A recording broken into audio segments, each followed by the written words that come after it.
কয়েকজন মিলে এক ভাগ কোরবানি দিতে পারবে কিনা, দুইজন তিনজন চারজন পাঁচজন মিলে এক ভাগ কোরবানি দিতে পারবে কিনা।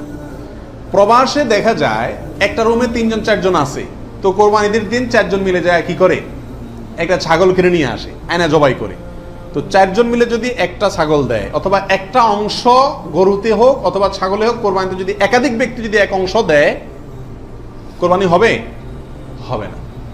একটা অংশ একজন দিবে, সেখানে কয়েকজন যদি সেখানে অর্থায়ন করে, কয়েকজন ভাগ বসায়, আর এক অংশ কয়েকজন মিলে দেয়, তাহলে কি হবে না, কোরবানি হবে না, ওটা গোশত খাওয়া হবে।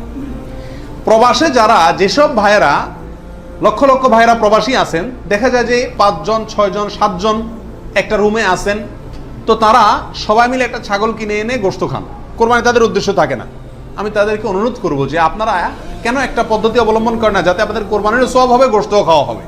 সেটা হলো এই, আপনাদের 6 জনের মধ্যে সবাই টাকাটা একজনকে মালিক বানায় দেন, যে ভাই আপনি সিনিয়র মানুষ বা আপনি বড় ভাই, আপনাকে আমরা সবাই মিলে 100 করে 500 রিয়াল দিলাম, আপনি এই টাকা দিয়ে একটা ছাগল আইনা কোরবানি করেন।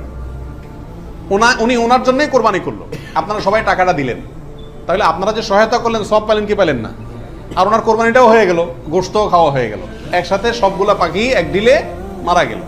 আর যদি সবাই ঈদের দিনই জবাই করবেন ছাগল, তাহলে কোরবানি কেন করবেন না?